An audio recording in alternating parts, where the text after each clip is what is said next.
Hey, what's up everyone? Bigfoot here, back doing more Appalachian Trail videos. Today the topic is something that is not discussed enough, and that is loneliness on the Appalachian Trail.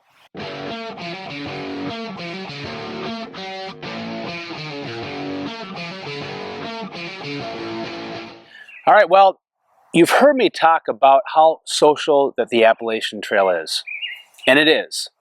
It is probably the most popular and most sociable trail that exists in the United States. Thousands upon thousands of people are hiking the trail every day, and I believe I read off of a website, I think it was the ATC, that mentioned the AT gets something around 2 to 3 million visitors a year. It's a lot of people. So how do people get lonely?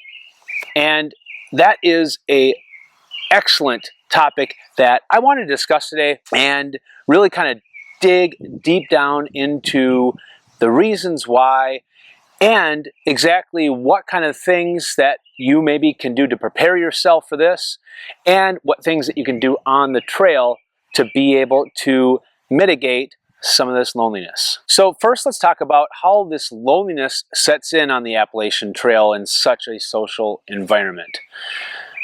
I'm going to use my own experience from my thru hike last year, in addition to conversations that I had with other hikers from last year and this year. So when you thru hike the Appalachian Trail, it is going to be one of the most difficult physical and mental taxing activities you've ever done in your life. There are going to be extremely difficult days. Days where you are going to have everything go against you.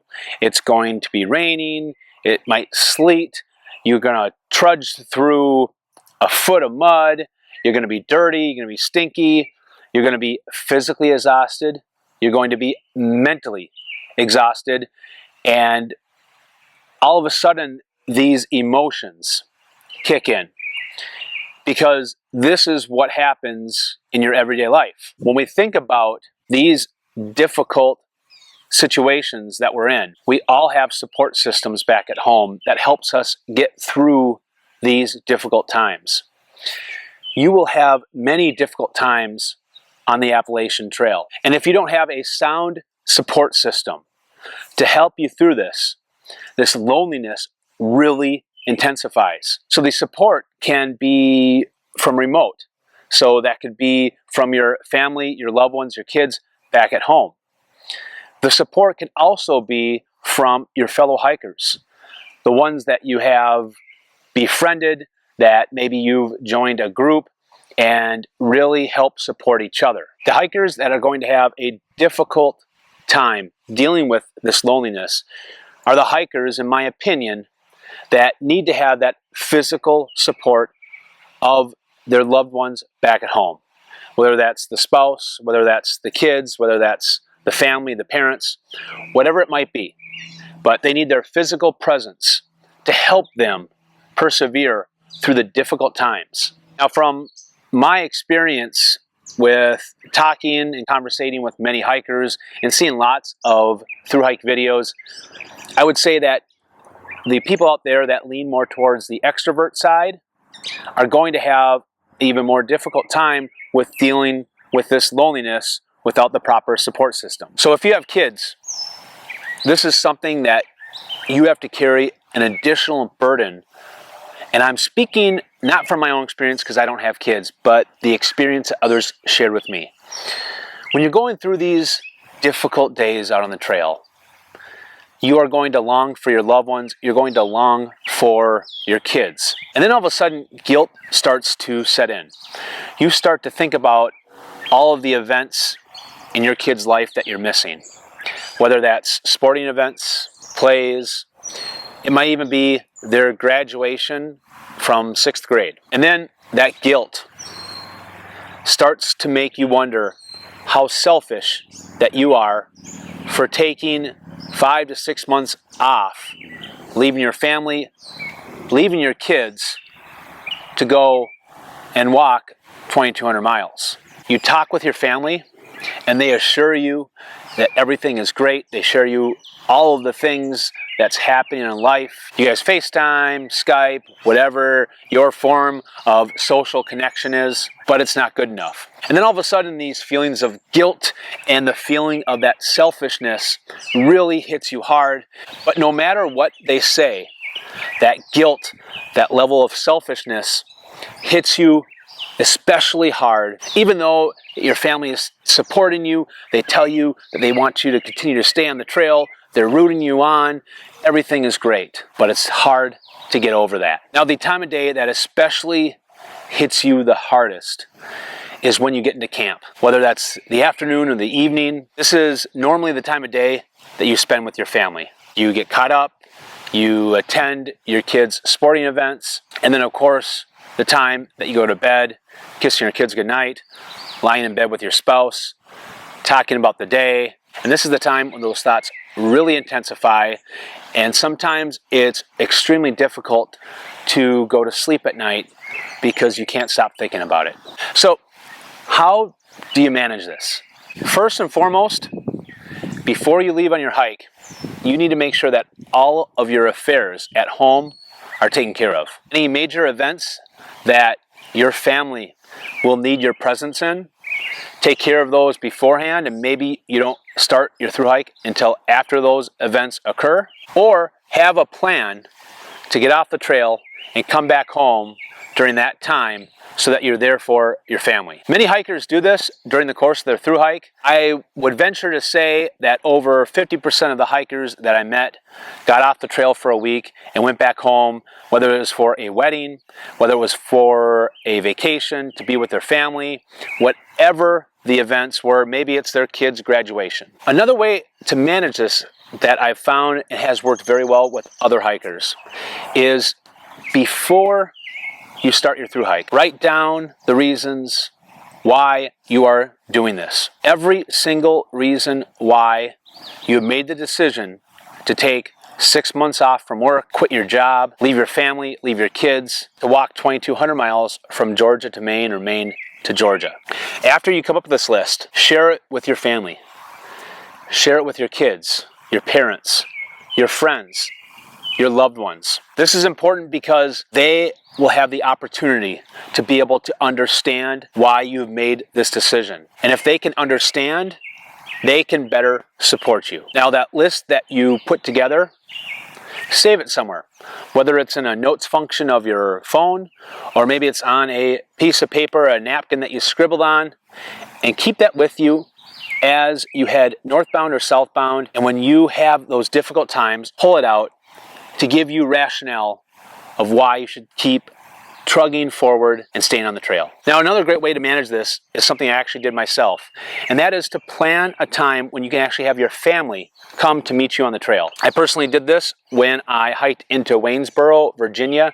My parents met me there. They picked me up off the trail, and both my parents and my brother spent a weekend with me, and then afterwards, my brother hiked the Shenandoahs with me. Now, what this did was give me an incredible amount of motivation. Now, during the first 800 miles of my own personal journey, anytime that I started to feel alone, needed that support, I just remembered that soon enough, I was going to be able to see my parents and my brother, and I was going to be able to have an opportunity to spend an entire week with my brother hiking through the Shenandoahs. I thought about this all the time, and it really helped me manage that loneliness because I saw an end to it in the near future. Now, I also planned on my parents being there for me at the very end of the trail at Katahdin, so I highly recommend looking at the calendar, finding a time that works in everyone's schedules to have whoever is important in your life come out, meet you on the trail,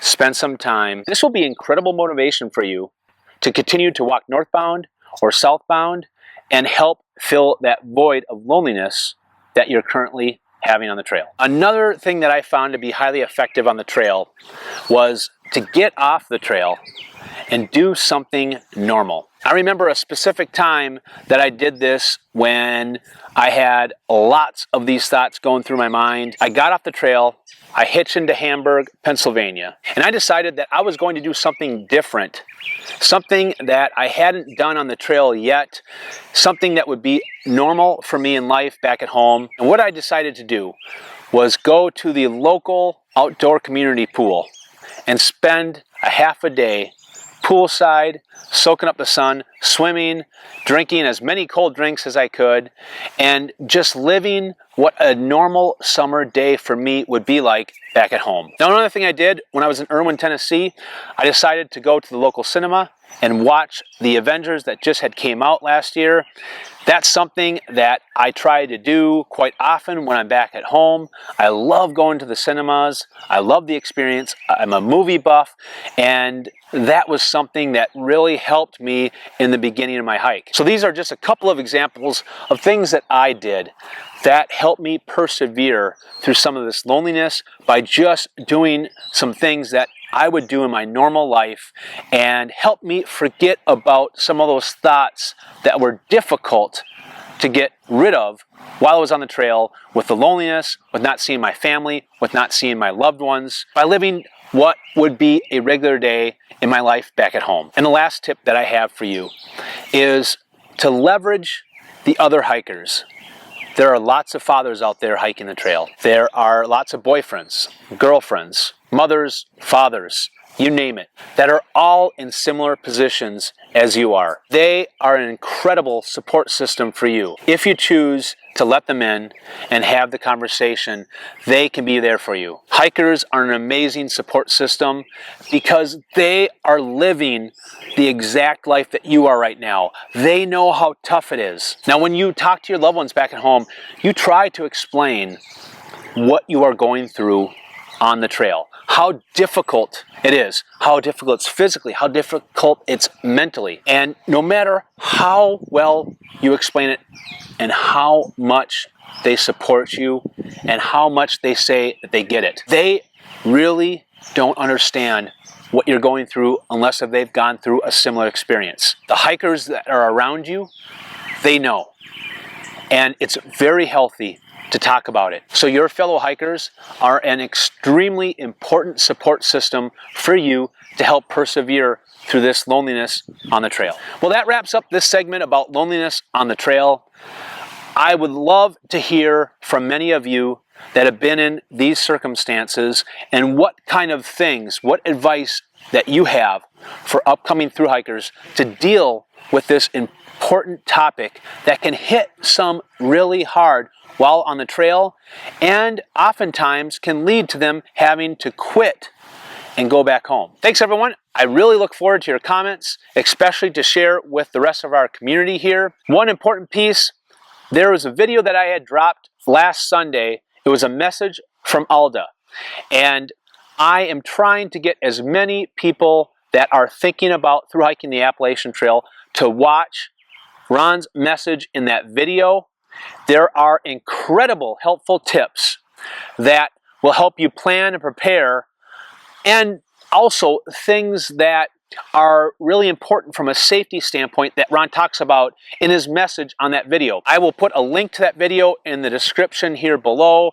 In addition, I will put it at the very end of the video here so you can click on it. That will pop up here in just a second. But make sure, if you haven't already, check out Alda's message. You won't be disappointed. Subscribe and stay tuned for more Bigfoot sightings, and remember to always follow Bigfoot.